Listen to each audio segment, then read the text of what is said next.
With Pope Francis bringing a message of helping the poor, our investigative team is looking into impoverished areas here in Arizona.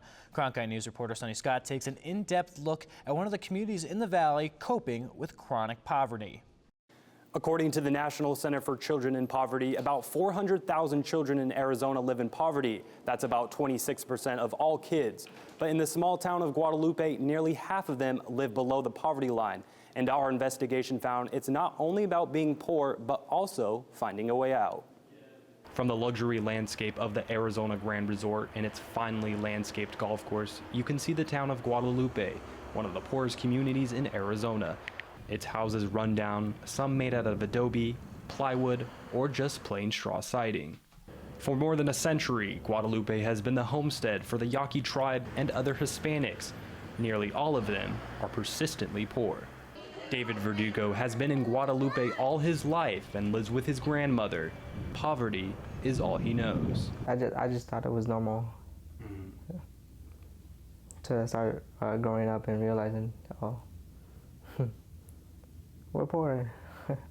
Verdugo is part of a youth group program to connect kids back to their culture and makes them less likely to get involved with drugs or alcohol.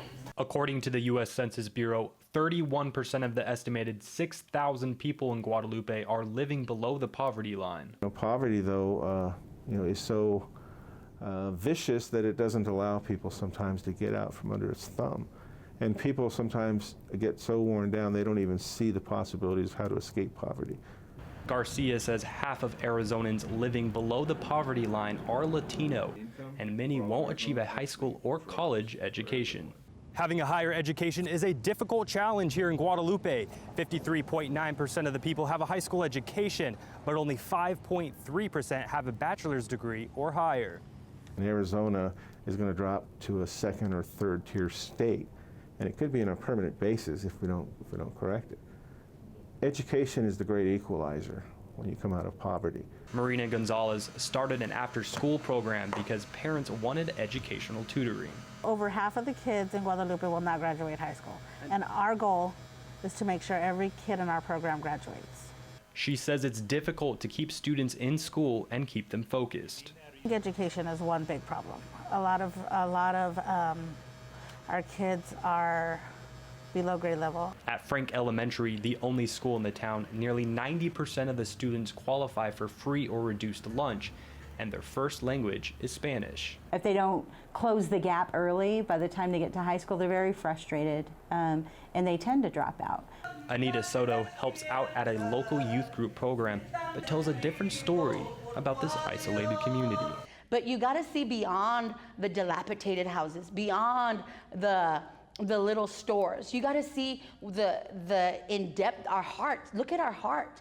She says the town stays connected through their culture and faith. Guadalupe is blessed, and the definition of blessed is empowered to prosper.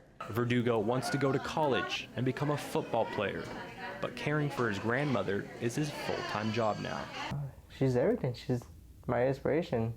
Verdugo believes one day soon he will leave Guadalupe and start a life of his own. You guys just seem like so happy. I want to be like that, experience that kind of happy.